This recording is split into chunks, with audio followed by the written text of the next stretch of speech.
భారతదేశం మీద జరుగుతున్న కుట్రలకి సిద్ధం కండి అని చెప్తున్నారు ఎనలిస్ట్ నాగరాజు మున్నూరు. ఇటీవల చైనాలో జరిగిన ఎస్సీఓ సదస్సులో అమెరికా డాలర్ ఆధిపత్యానికి స్వస్తి పలికి భవిష్యత్తును ప్లాన్ చేసుకోవడానికి రష్యా అధ్యక్షుడు వ్లాదిమిర్ పుతిన్, చైనా అధ్యక్షుడు షీ జిన్పింగ్, భారత ప్రధాని నరేంద్ర మోడీ సమావేశమైన కొన్ని రోజుల తర్వాత అమెరికా అధ్యక్షుడు డొనాల్డ్ ట్రంప్ వాషింగ్టన్లో వేరే రకమైన శక్తిని సమీకరించే పనిలో పడ్డాడు. వాళ్ళు ప్రపంచ నాయకులు కాదు, సైనిక జనరల్స్ కాదు, అమెరికాలోని అతిపెద్ద టెక్ బిలియనీర్లు. ట్రంప్ ఏర్పాటు చేసిన విందు సమావేశంలో పాల్గొన్న వాళ్ళు Apple Tim Cook, Facebook Mark Zuckerberg, Google Sundar Pichai, Microsoft Satya Nadella, Bill Gates Sam Altman, Alphabet Sergey Brin మరియు సఫ్రాకాడ్, టెస్లా ప్రతినిధి టెస్లానేమో ప్రతినిధిని పంపాడు ఎలన్ మస్క్.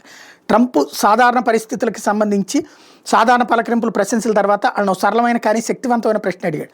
మీరు అమెరికాలో ఎంత పెట్టుబడి పెడుతున్నారు? మీరు అమెరికాకి ఏం తీసుకొస్తున్నారు? అది డబ్బు పెట్టుబడి గురించి మాత్రమే కాదు, నిజానికి అదో హెచ్చరిక. తూర్పు దేశాలైన రష్యా, చైనా, భారతదేశం తమ ఆర్థిక వ్యవస్థలు నిర్మించుకుంటూ సాంకేతికతలో ఆధిపత్యాన్ని చాటుకునే ప్రయత్నంలో ఉన్నాయి. ఈ క్రమంలో అమెరికా వెనకబడి ఉండటం భరించలేంది. ట్రంప్ హెచ్చరిక స్పష్టంగా ఉంది. సీఈఓలారా, మీరు మీ కంపెనీల విలువలను పెంచుకోవడం కంటే ఎక్కువ చేయాలి. మీరు అమెరికా దేశ భవిష్యత్తును సురక్షితంగా ఉంచడంలో సహాయం చేయాలి. ట్రంప్ మాటలకు సమాధానంగా జుకర్బర్గ్ $600 బిలియన్ పెట్టుబడి పెడతాడు. టిమ్ కుక్ $600 బిలియన్ పెడతాడు. సుందర్ పిచాయ్ 2 సంవత్సరాలు $250 బిలియన్ పెడతాడు. సత్యనాదెళ్ల ప్రతి సంవత్సరం $75 నుంచి $80 బిలియన్ పెట్టుబడి పెట్టడానికి ముందుకొచ్చారు. దీంతో ఎంతోమంది అమెరికన్లకు ఉద్యోగాలు కల్పించవచ్చు అన్నారు ట్రంప్. టెక్ దిగ్గజాల సమావేశం ముగిసే సమయానికి $1 ట్రిలియన్ పెట్టుబడుల హామీ లభించింది. కాబట్టి దీని అర్థం ఏంటి? వైపు తూర్పు దేశాలు చమురు, ఖనిజ వనరులు మరియు వాణిజ్యం ద్వారా పొత్తులు నిర్మిస్తుంటే అమెరికా ఇప్పటికీ సాంకేతికత ద్వారా భవిష్యత్తు నియంత్రిస్తుందని ట్రంప్ చూపించాలనుకుంటున్నాడు.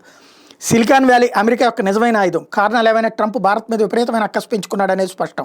ఇప్పుడు ఈ టెక్ దిగ్గజ కంపెనీలకు భారత్కి ఐటీ ప్రాజెక్టులు, అవుట్సోర్సింగ్ ఉద్యోగాలు ఇవ్వద్దని అనధికారిక హెచ్చరిక జారీ చేసినట్టు తెలుస్తోంది. ఇది రాబోయే రోజుల్లో భారత ఐటీ పరిశ్రమకు పెద్ద దెబ్బ కావచ్చు. ఎందుకంటే భారత ఐటీ రంగంలో అమెరికా ఎగుమతుల మీదనే అధికంగా ఆధారపడి ఉంది. ఐటీ రంగంలో ఉద్యోగాలు చేస్తున్న వాళ్ళు కొన్నాళ్ళు అనవసర ఖర్చులు, ఆడంబరాలకు పోకుండా డబ్బుల్ని పొదుపు చేసుకోవడం, ప్రత్యామ్నాయ ఆదాయ మార్గాల్ని అన్వేషించడం మంచిదని నిపుణులు సలహా ఇస్తున్నారు.